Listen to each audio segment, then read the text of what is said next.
Jack Kirby is one of my favorite comic book artists. But even a big Kirby fan like me has rigid opinions about what the King does and doesn't do well. In my mind's eye, I have a clear vision of who I think he is, what he does, and why. I think of him for bombast, not subtlety, energy, not nuance, tons of heart, and far less craft, and the drawing and the writing and the storytelling he does on the page. I'm not saying the subtler aspects of Kirby's work were invisible to me.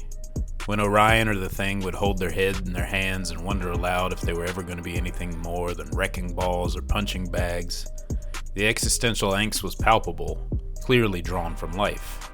Now, you say that you wanted to get out of there, but certainly in a lot of your books that came later on, the Newsboy Legion and Boy Commandos, Yes. you use those kinds of characters, rough street kind of characters a lot. Well, you're good. bound to, because I imagine they become part of what you know, what you grow up with, what life hands to you, and you react that way. And I'm glad in a way, because later on in life, I had to use that kind of an attitude and in ways that probably saved my life. Was it a rough neighborhood? It was a rough neighborhood, and the practice used to be that you would stand out in the gutter while the trucks would try to get around you from both sides, and you'd look for somebody to fight or somebody to chase, and see how you could stand up against 2 guys or 3 guys, and how many of your friends you could find that would help out.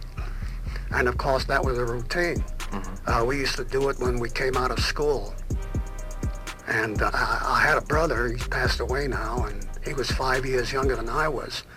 But he was 6'1" and a big, heavy young fellow, and I'd come out of school, and there was his large legs sticking out from under a pile of guys. And I'd have to pull him out, and the situation would develop along those lines. Kirby's end result was a feeling, an impact that was meant to transport you somewhere larger than life. And because he was quite often very successful, we tend to think of how he achieved this as being something natural. We miss those invisible chess moves made on the journey prior to that moment.